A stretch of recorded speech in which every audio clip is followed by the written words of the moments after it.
with very questionable philosophical ideas. So it's kind of a good example of the idea that the presuppositions of the author will almost inevitably infect or benefit the outcome and the product of that author, even if they're not ostensibly writing about a subject that would be subject to a lot of opinions, right? So he's talking about the way, the authors are talking about the way that we describe things in our daily lives, and ultimately what it comes down to, I'm trying to summarize as much as I can because this is not even supposed to be the main part of the discussion, but basically what Lewis is critical of is they make a point that's just meant to be accepted, right? They don't argue the point, they're not trying to sell it, they just, in passing, say that when we make judgments, when we describe an experience or we describe something we see, we're not describing reality, we're just describing our feelings about our experience, right? So when we say something is beautiful, or something is sublime, or something is worthy of praise or affirmation, we're not saying that this is objectively true, we're saying this gives me nice feelings, right? And what Lewis, I think, rightly identifies in there is when you say that, when you make such sweeping statements about morality, with just the assumption, and that you're just feeding young minds the assumption that when I'm talking about what's right and wrong, when I'm talking about what's good and bad, when I'm talking about what's beautiful or ugly, I'm not talking about what is actually any of those things, I'm just talking about the way it makes me feel, right? That's a big problem, and it's a problem that was really starting to fester in the early 20th century, and of course now we all just kind of take it for granted that these subjective ways of looking at things are consistently the truth. Even people that say that we believe in objective reality, we constantly subjectivize truth claims. So where he goes with it, though, and the reason the essay is called Men Without Chests is that he goes on to talk about the necessity of developing what was the word that I used for it? I've lost my place in my notes. Moral sentiments, sorry. The idea of developing moral sentiments. And the idea of a man without a chest is, and he's not talking about men like males, he's using men in the generic sense, right? Men and women, humans, part of our humanity is that we are more than just reason and appetite, okay? Reason, we think, appetite, we desire, right? So he identifies the appetite with the stomach, which is a natural thing, right? And he identifies reason with the head, but he says the chest really mediates between these things. And you need to develop moral sentiment so that when you're in a pressure situation, you're not just relying on making having your head conquer your stomach in the moment, right? You're developing morally sound ideas and ways of looking at things, right?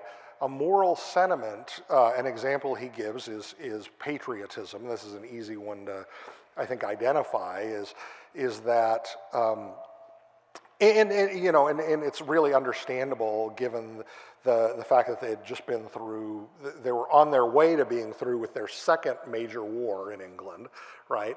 And people are asking the question, why should a young man go fight and die for his country, right? Well, that's not something you want the man reasoning out while he's in a foxhole, right? You want that moral sentiment decided before he ever enlists or is drafted in places where that happens, right? Which I think was definitely happening in England at the time. So developing moral sentiments makes us more fully human, and it makes us more fulfilled in our humanness, okay? The second chapter, which really is sort of a step back in the thinking, is talking about this idea of universal morality that is common to men, right? And he talks about this idea in Mere Christianity, but he does it in a very different way. In Mere Christianity, he talks about this as an apologetic, right? He says, look at all the societies that we've ever known, right, throughout history.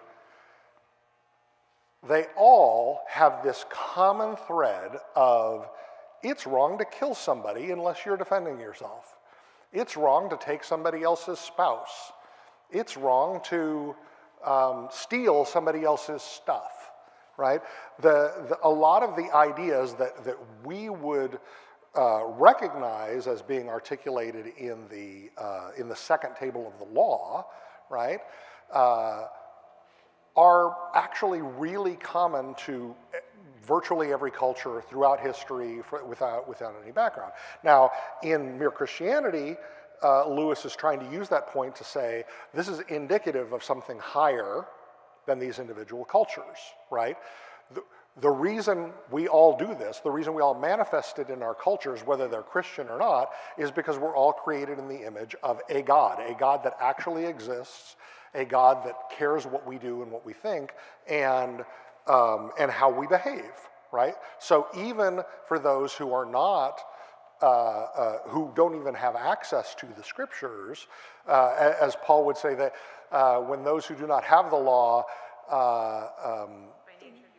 by nature, yeah, they're showing that the law is, they become a law unto themselves. They show that the law is written on their hearts, right?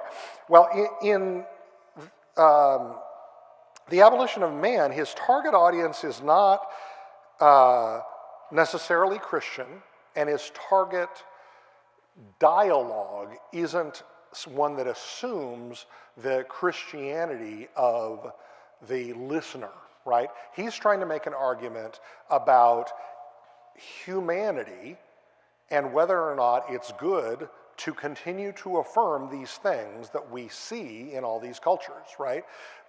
Is it not basic to our humanity that we, first of all, make moral judgments at all, right? Because materialism, both in its modern manifestation and then in its postmodern manifestation, really just ripped the guts out of any basis for any moral judgment at all. So he's saying, no, I mean, you've got nothing if you do not affirm this and acknowledge our shared moral heritage and that this is real, this is important, right? Morality exists and it matters. And so his second essay, The Way, is really a way of kind of building a moral philosophical foundation for everybody to affirm basic laws of morality. Yes, Tim? Just a question. Yeah. Because you said nothing. Could you, and my thought was, could you link it back to what he said? You got the abolition of man, and you ripped these things out of it. Right, well, and I'll get to that when we get to the third essay, because that's where the rubber meets the road, right? So I mean, if you look at the like logical flow actually goes from essay 2 to essay 1 to essay 3, right? I appreciate the fact that he starts with essay 2 because it really starts with, here's an example of the problem, and here's a result of the problem in real time. So now let's go back and say, and interpret or discuss why it's a problem, right? That's what chapter 2, The Way, is about. And then chapter 3, The Abolition of Man, is where are we going if we reject the way, right? And he uses the phrases the way or the Tao, not in a Confucian sort of way, but in the way that I described. He's using it as shorthand for this thing that we all acknowledge, right? And he spends the whole appendix, which is after the third essay, giving all sorts of examples from literature and religious writing and historical writing and philosophical writing for all of these common principles that he says are part of our human foundation for morality, okay? So now that brings us to that third chapter, The Abolition of Man, and that is focused on the idea that modern morality-rejecting man, his desire to master and overcome nature, so-called, untethered from any traditional moral ground, will ultimately destroy mankind himself. So I'm going to read a few quotes from Lewis, from Michael Ward, the writer of After Humanity, the commentary on that, and quotes from people that Ward quotes that kind of flesh this out when it comes to what Lewis is talking about when he talks about the conquest of nature, right? And a way that you have probably heard this idea, well, I mean, I'm going to misquote it, but there's this line in Jurassic Park, right? In the first Jurassic Park movie that Jeff Goldblum's character says, because he's sort of the moral conscience of the story, right? He's like, what are you doing and why? This is crazy, right? And he says, you spent so much time being excited about or getting fired up about the fact that you could, that you never stopped to ask if you should, right? and in this case, it is like bringing dinosaurs back from extinction, which had obvious consequences, right? And I mean, and the underlying like basic moral thread in Jurassic Park is exactly that, right? It's when we just embrace science for its own sake, what Lewis would call scientism, right? Which I always love when you add an ism to the end, turn it into an ideology, and you know it's bad, right? So scientism says, well, the moral philosophers, they've been arguing about this for like millennia. There's no objective morality, there is no God, but science will allow us to master nature, right? The modern movement that you saw in the Industrial Revolution kind of through the mid-20th century was nothing if not an embrace of a cartoon version of science that was untethered to any kind of moral reflection. We can do this, therefore let's do it, and let somebody else, somewhere else, worry about whether or not we should, right? And that really is what that third essay is about. It's saying that if we do that, our humanity will be crushed. It will be abolished because those moral sentiments that we've cultivated based on the common moral identity that we all have as human beings, distinct from the beasts, that whole foundation of our being and our selfhood is gone, and we will treat each other like beasts treat each other. We'll actually treat each other worse because we have much more clever ways to abuse each other than the beasts have, right? And so here are some of the quotes that kind of talk about this subject. Lewis, in both The Abolition of Man and in That Hideous Strength, puts this line out there. What we call man's power over nature turns out to be a power exercised by some men over other men with nature as its instrument. I'll read that again. What we call man's power over nature turns out to be a power exercised by some men over other men with nature as its instrument.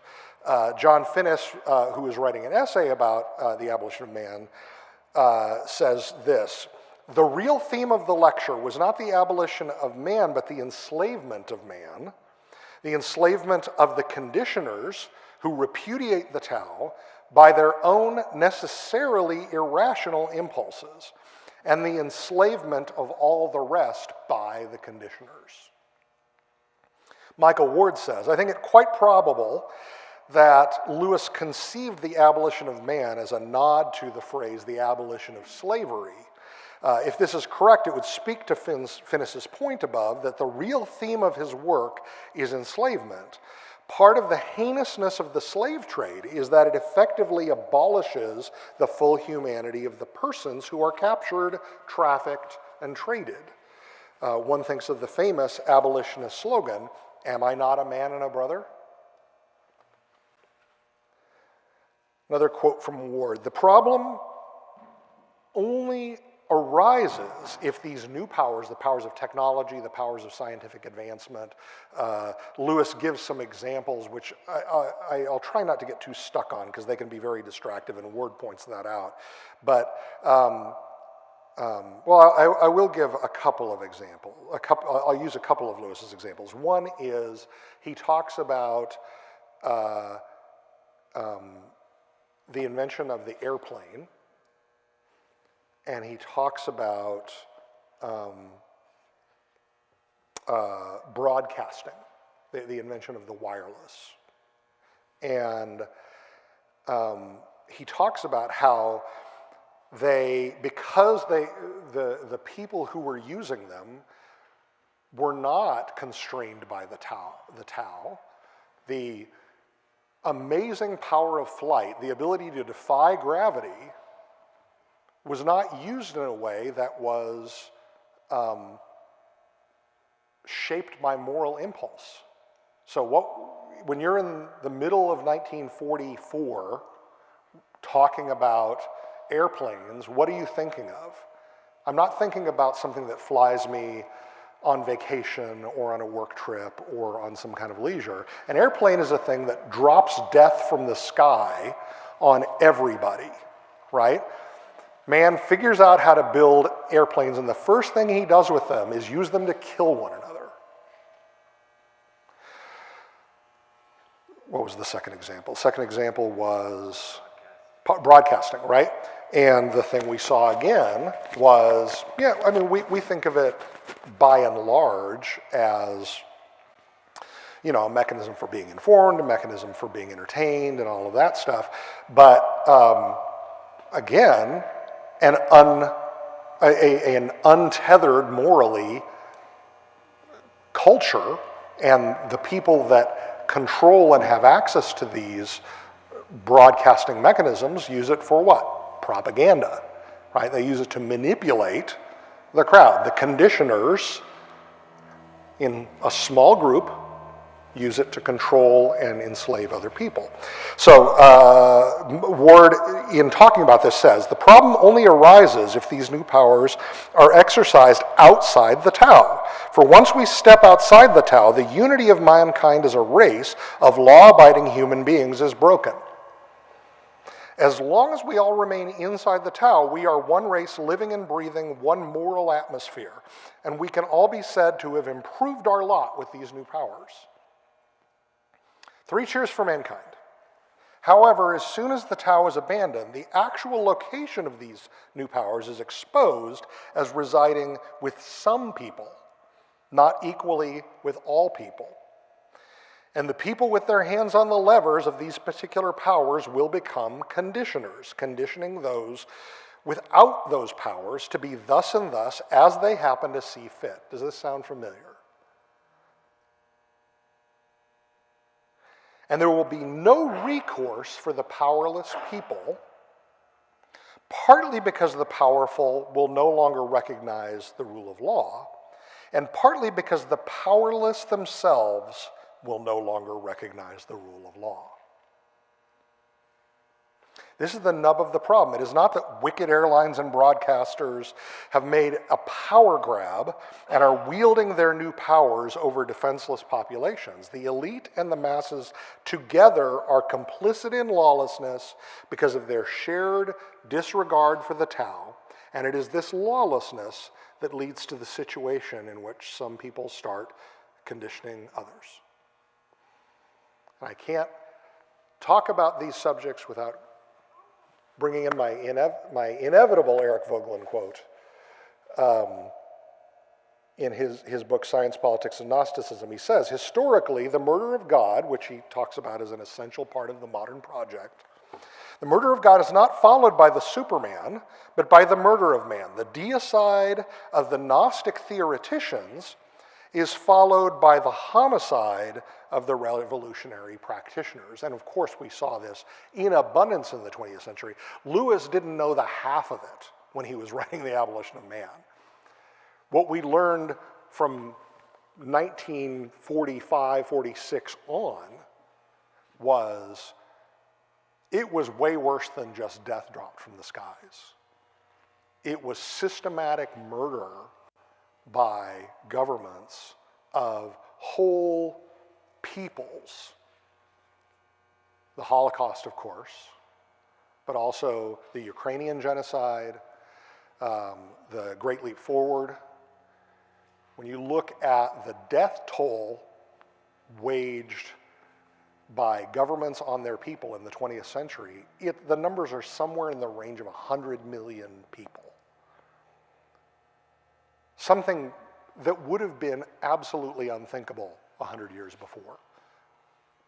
Because partly they had a moral foundation, but also because they didn't have technology to abuse. And when they got the technology and they had lost their moral foundation, well, I think it was Trotsky that said, you can't make an omelet without breaking some eggs. Either him or Stalin.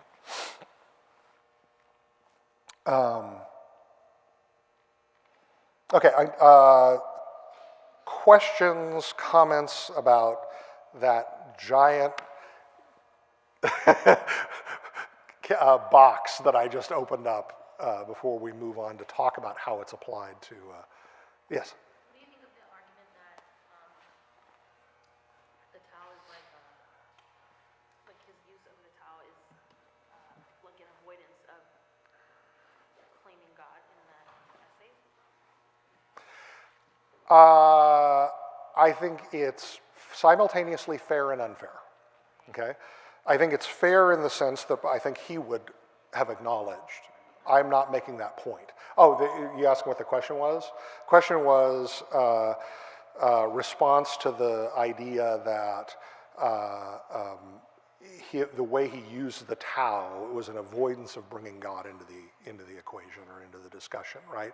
And I think it is both fair in the sense that I think he's very much intentionally addressing an audience that's not necessarily Christian.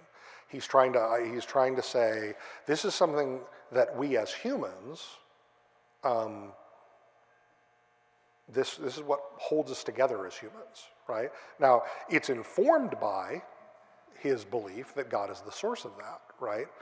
But he doesn't believe that you have to, right? I know this is something people argue about, right? Whether or not you have any basis whatsoever without acknowledging the God of the Bible, right? And I think logically it leads to that conclusion, but you don't have to believe that logically it leads to that conclusion to be a human being, right? Because people were human beings in the way that Lewis uses that word, right? And talks about the Tao for literally thousands of years, inside and outside. Now, I think there's a really long discussion about what the clearer revelation of both Hebrew revelation and then Christian revelation brought to certainly the Western world and then the rest of the world, when it comes to our moral foundations, but Lewis is talking about something that's really way prior to that, right? That's something that. How about the law, right, not our heart? Yeah, exactly. A 4th millennium BC Egyptian Right, well, even got it, right? That it's wrong to kill your neighbor, it's wrong to take his stuff, it's wrong to, right? And so we can disagree with whether or not that's a legitimate thing, right? But Lewis, I don't think is being evasive, right? I think he is intentionally focusing this discussion on what holds us together, whether we're Christians or not, whether we're even Western people or not. he's making an argument that isn't apologetic. Like, It's not. He's not trying to make an apologetic. When he wants to do that, he does in Mere Christianity. but I mean, when you're arguing to people who are not Christians, you don't start with Christianity. It doesn't make sense. But Yeah, some people do, but Lewis is not one of those people that thinks that's Well, I mean, necessary. not a presuppositional. Yeah. Right, but I don't think that it doesn't, like, depending on who you're talking to, it doesn't work. 'Cause I they just disagree. keep I disagree. arguing circular with you and saying, Yeah. but that presupposes Let's not table this. that discussion for But, another thing. But I think for me, it's just like, it makes more sense because if you just look around, it's very clear that even people in the modern world who are not Christian will say like, well, we just need to be kind to each other or stuff like that because like the law is written on their hearts. Right. And yeah. So Tim, you've had your hand. He said, well, but he's making a broader appeal. Yeah. I think when you first read it, as a Christian, you're somewhat offended by it. But I think it's Well, particularly if you're a Presbyterian or an Orthodox Presbyterian, because we're so self-consciously presuppositionalist. But yes. it also follows, I think you keep in mind, Lewis was a theist before he was a Christian. Right. And so I think he outlines, at least in the God on the Dock, the importance of theism. You have to believe there is a God. So Yeah. he also believed, again, back to the moral law, if there's a moral law, there's a law given. Yeah. He knew that without Yeah.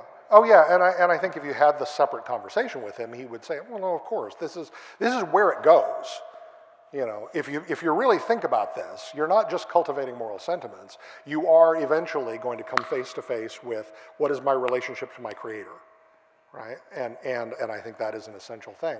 But you don't have to get somebody to agree that Christianity is the truth to get them to agree that stealing from me is not okay. Right. And that's because Christianity is the truth. Yeah. You don't have them to get to agree that Christianity is the truth in order for them to get to the town. That's right. So you can be But presuppositionalist and understand that it's not yeah. anti-presuppositionist argument. Yeah, and when you get to the subject of being reconciled to God, you have a different discussion. So, okay, so let's start talking about that hideous strength. I mentioned before, it doesn't really seem like that hideous strength is connected in any way to the trilogy. The point of view characters are different, doesn't seem very science fiction-y. I'm going to skip over that because I think we already talked about all that. Yeah. And I gave you like the really quick overview summary of what Gnosticism is. I'll repeat it real quick. Gnosticism is any time we think we know better than God.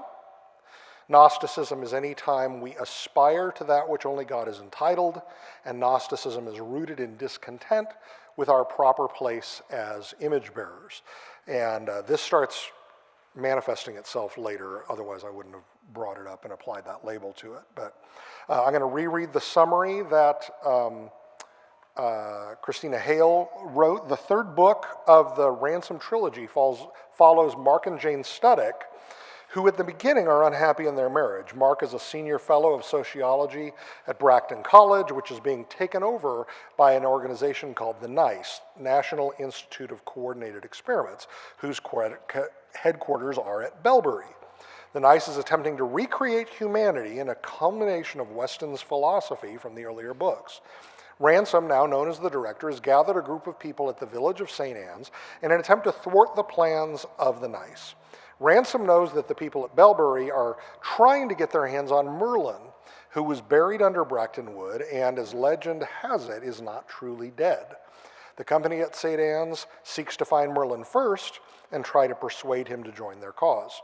Mark is slowly sucked into the workings of Belbury, even as Jane joins the company at St. Anne's, finding protection from Belbury, which wants to use her for her abilities as a seer.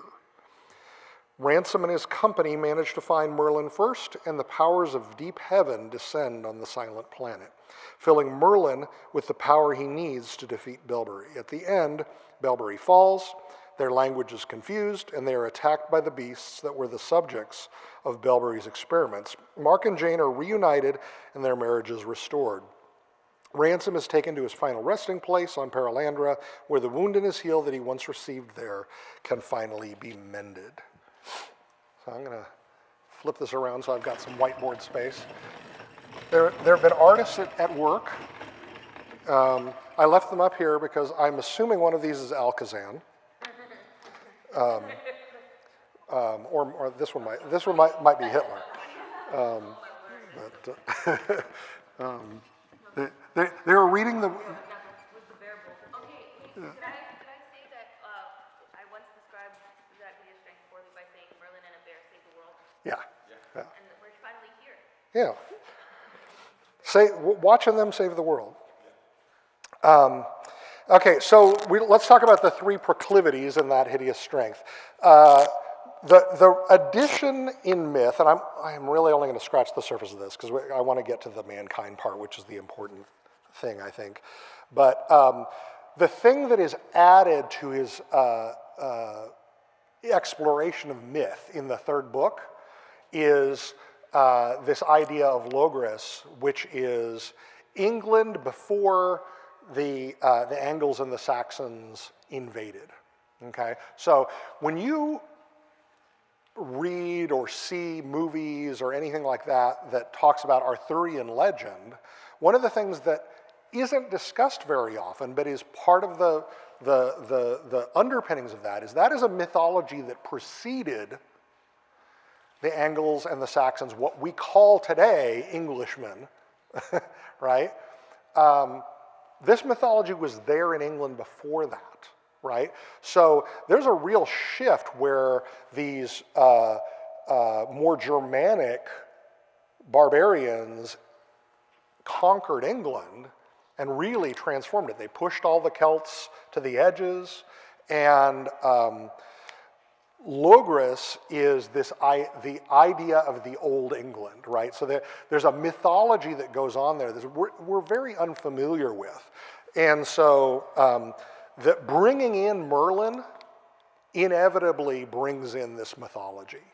And he mentions the name Logres partly because the name is used by his friend and fellow Inkling Charles Williams, who wrote Taliesin through Logres, which is kind of an exploration of this as well.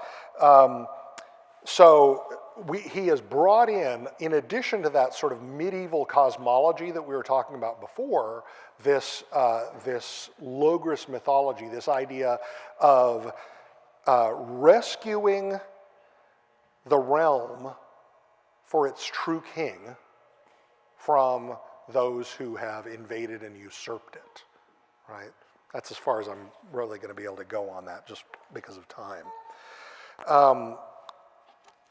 But the big thing I want to talk about is the way that he talks about mankind. Now, morality and mankind are really woven together in the way that he works through this, and those topics that I talked about in The Abolition of Man, he is very self-consciously exploring in this book. The preface to That Hideous Strength says that he was telling this kind of fairy tale for adults in part to explore ideas he had been writing about in The Abolition of Man just prior to this book. So the moral issue is this sort of post-moral world that the English are now living in, this scientism and science-driven reality that has been unmoored from its moral foundations. And the nice is the perfect example of this, elevating the conditioners who have no moral foundations to positions of power and leverage over technology to conquer the idea of humanity. So one of the things that is a really interesting exploration in the book is you see this continuity between, because on the surface they seem like opposites, but there's a deep continuity between the materialistic, modernistic scientism of the 19th century and the spiritualistic, postmodern irrationalism of the 20th century. Yes? I think the best place to have this explained is in the Screwtape Letters. There's, I don't know if it's chapter 6 or 7, but he talks about how, because the demon asks, the lower demon asks, should we let him know about our existence? And he says, well, at this phase of the battle, I think the answer is no, but we have high hopes that we can eventually become, produce what he calls materialist magicians. Yes, yeah. And where they believe in, they don't get to where they believe in the enemy, God, but to where they do believe, or to where they harness the power of the demonic while simultaneously not believing in God. Right. That's the perfect combination. Oh, yeah. Of materialist magician. Yeah, and this idea of two layers of deception is present throughout the book, right? You have this front, right? The, materialist,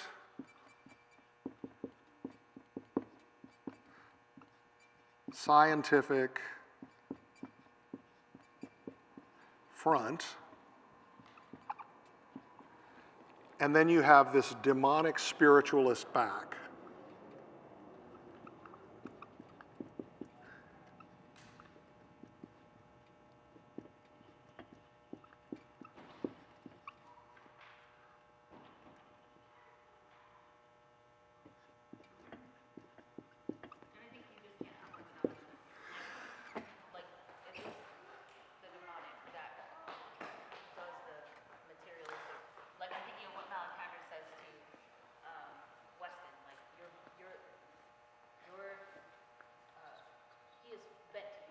Right, yeah. Like that kind of thinking. Well, it's the direction Weston's philosophy goes, right? In Out of the Silent Planet, he's a materialist, and then he starts dabbling with the spiritual, and he gives himself over completely. So who is formally doing things and running things at the NICE? It's this group, right? The director, Philostrato, the Lord Feverstone, all of these folks are out in the front being the face of the Institute, right? And they're using big scientific, optimistic, glorious ideas, right? But what's really going on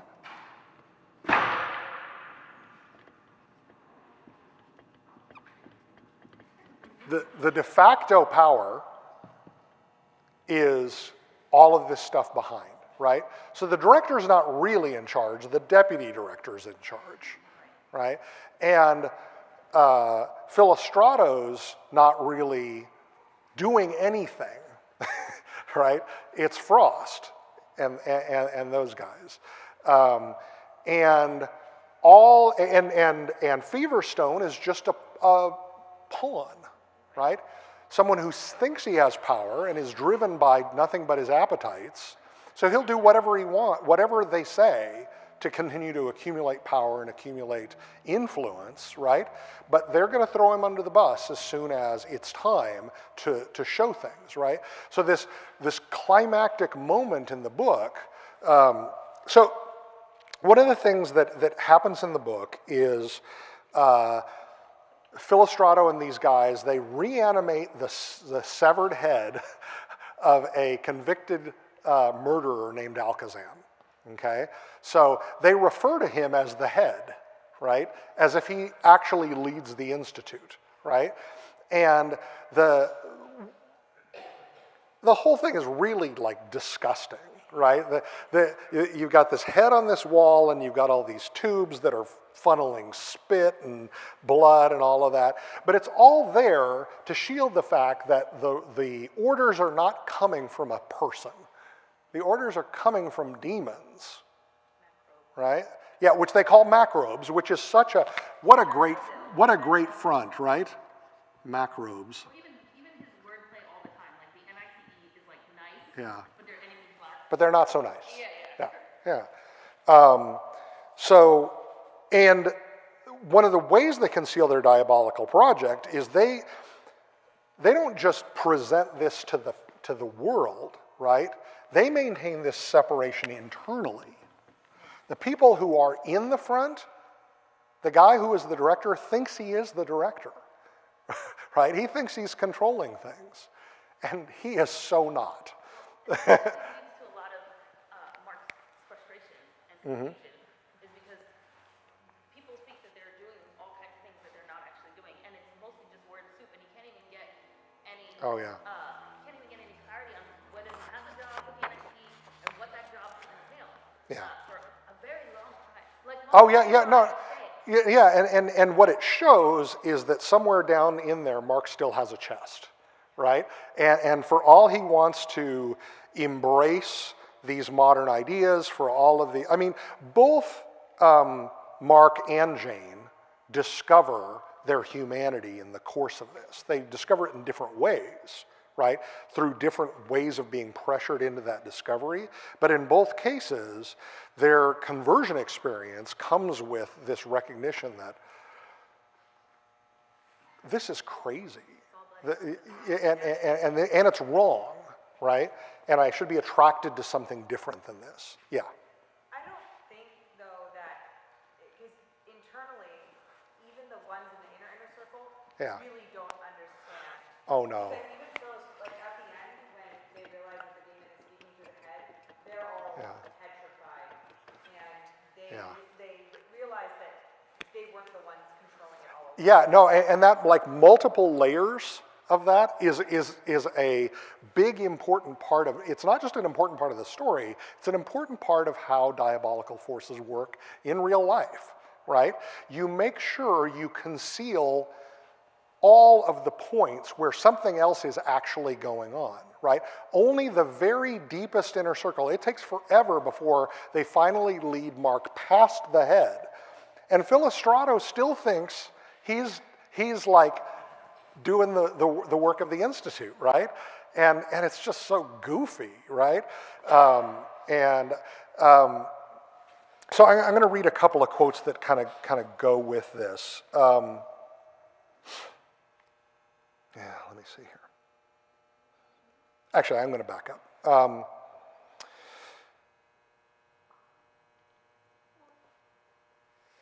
On the surface, the NICE presents itself as being engaged in a scientific, rationalistic project, but the further Mark digs, it becomes clear that the real project is a pursuit of a Gnostic and demonic spiritualism.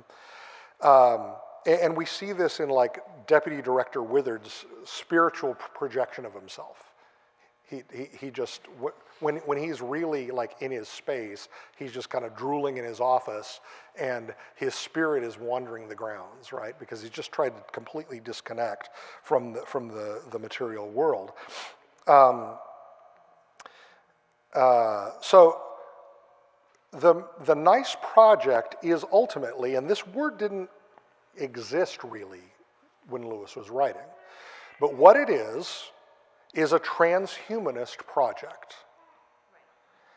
The term was not yet in use when Lewis wrote the books, but the ideas had been present for, well, arguably, since the Garden, but really expressed themselves ideologically as transhumanism in the 20th century.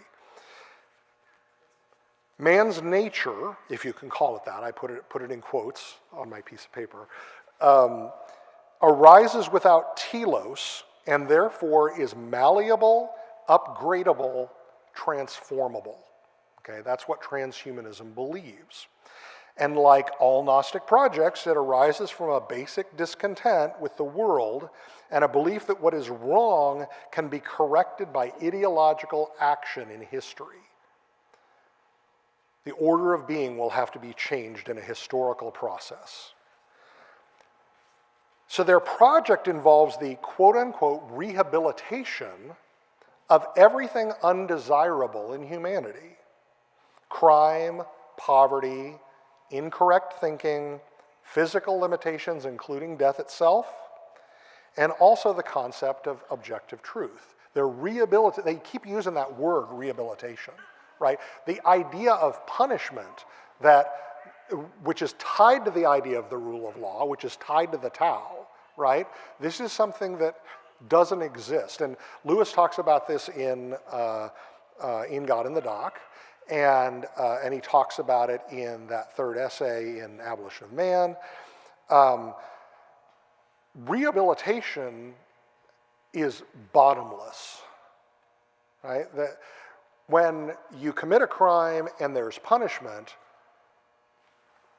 the punishment is a sentence, and you serve the sentence, and then you are done, supposedly, right? Rehabilitation is open-ended. You are going to be rehabilitated until you think the right way, right? Until the conditioners have gotten the result out of you that they desire. And this is what we see in the idea of rehabilitation. And so they're rehabilitating through propaganda, they're rehabilitating through education, they're rehabilitating through torture. They're doing all of these things. And it's noteworthy that Weston's character development showed the natural movement from secular humanism to transhumanism and posthumanism. And Out of the Silent Planet, his goals are secular humanist goals, to shed primitive morality in order to further the human species at all cost. But by the beginning of Perelandra, he's realized the bankruptcy of prioritizing humans over any other creature in the absence of a theistic foundation that includes ideas like telos and image-bearing. He moves to the spiritualist perspective we quoted above. So here's an interaction between Lord Feverstone. He's gotten himself a lordship, and he's referred to as Lord Feverstone throughout the book, but we find out later that he's the same guy that kidnapped Ransom in the first book. He's talking to Mark Studdick as Mark's trying to figure out, what am I doing here, right? He's a sociologist, he's an academic. What am I supposed to be doing? And Feverstone says, it's the real thing at last, a new type of man, and it's people like you who've got to begin to make him. And Studdick says, that's my trouble. Don't think it's false modesty, but I haven't yet seen how I can contribute. And Feverstone says, no, but we have. You are what we need, a trained sociologist with a radically realistic outlook, not afraid of responsibility, and also a sociologist who can write. And Studdick says, you don't mean you want me to write up all this? And he says, no, we want you to write it down, to camouflage it. Only for the present, of course. Once the thing gets going, we shan't have to bother about the great heart of the British public. We'll make the great heart what we want it to be. But in the meantime, it does make a difference how things are put. For instance, if it were even whispered that the nice wanted powers to experiment on criminals, you'd have all the old women of both sexes up in arms and yapping about humanity. Call it re-education of the maladjusted, and you have them all slobbering with delight that the brutal era of retributive punishment has at last come to an end. Odd thing is, the word experiment is unpopular, but not the word experimental. You mustn't experiment on children, but offer the dear little kiddies free education in an experimental school attached to the nice, and it's all correct. Again, this is 1945 that this is written, but it just feels like today, doesn't it? And tomorrow. Yeah. The above quote also references another theme of the book, which is the use of propaganda on the educated classes. So here's a dialogue between Studdick and Ferry Hardcastle. Ferry Hardcastle runs the kind of military police of the Institute, and she is tough. And she says to Mark, haven't you been told that it's strictly non-political? And Studdick says, I've been told so many things I don't know whether I'm on my head or my heels. But I don't see how one's going to start a newspaper stunt, which is about all this comes to, without being political. Is it left or right papers that are going to print all this rot about Alakazam? She says, both, honey, both. Don't you understand anything? Isn't it absolutely essential to keep a fierce left and a fierce right, both on their toes and each terrified of the other? That's how we get things done. Any opposition to the nice is represented as a left racket in the right papers and a right racket in the left papers. If it's properly done, you get each side outbidding each other in support of us to refute the enemy's slanders. Of course we're non-political. The real power always is. I don't believe you can do that, said Mark. Not with the papers that are read by educated people. This shows you're still in the nursery, Lovey, said Miss Hardcastle. Haven't you yet realized that it's the other way round? What do you mean? Why, you fool, it's the educated reader who can be gulled. All our difficulty comes with the others. When did you meet a workman who believes the papers? He takes it for granted that they're all propaganda and skips the leading articles. He buys his paper for the football results and the little paragraphs about girls falling out of windows and corpses found in Mayfair Flats. He is our problem. We have to recondition him. But the educated public, the people who read the highbrow weeklies, they don't need reconditioning. They're all right already. They'll believe anything. Oh yeah, it stings. Wow, it's already 7:30.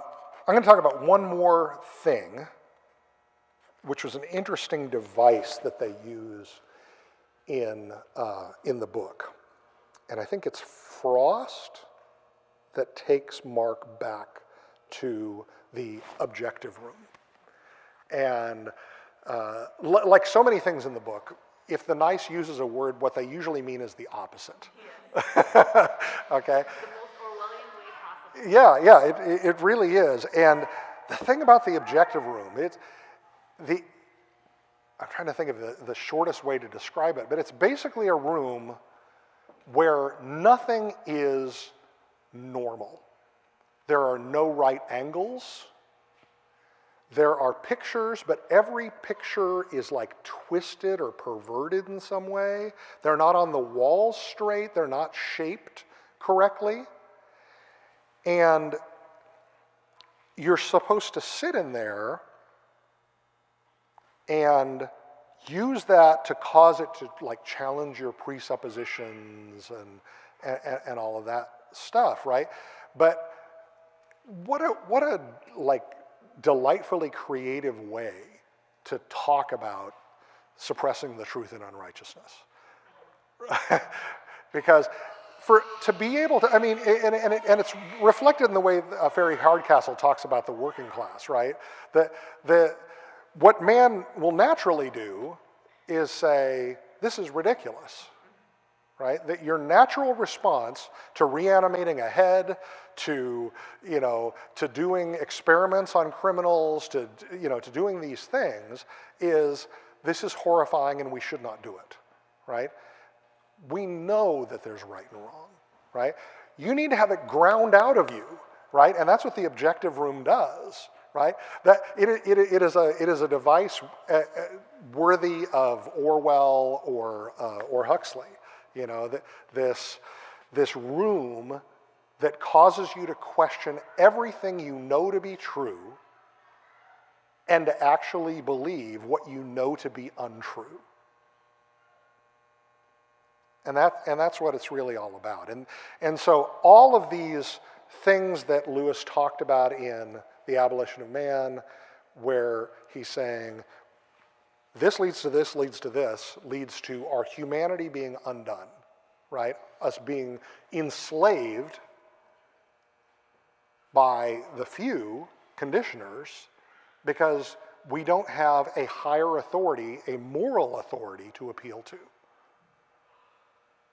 So that's the thing I'm going to wrap up with 5 minutes late on the last day of our last study. So we could talk about these things for a long time, and you want to go to the pub and do that, we can do that. In the meantime, I'm actually going to pray and close. I've forgotten to pray every single time, and that's not okay. So, Father, thank you that we've had these 5 Wednesdays to explore these works by Lewis and by others that warn us of the real danger to our humanity that exists behind the facade of our conflicts. I pray, Lord, that we would love your word, that we would develop a love for your law, as the psalmist said, a love for your image bearers, and that we would develop moral sentiments in ourselves and in those who we have any responsibility for, our children, our friends, our families. I pray that we would reject the schemes of the evil one, and that instead we would embrace our full humanity and live ultimately in the confidence and faith that you are the king of this universe, and you will bring it all to your ends in the end, and that we must be faithful and live our lives aligned with your truth. Pray all these things in Christ's name, amen. We are done, but I'll stick around as usual for another couple minutes to talk about any questions anybody might have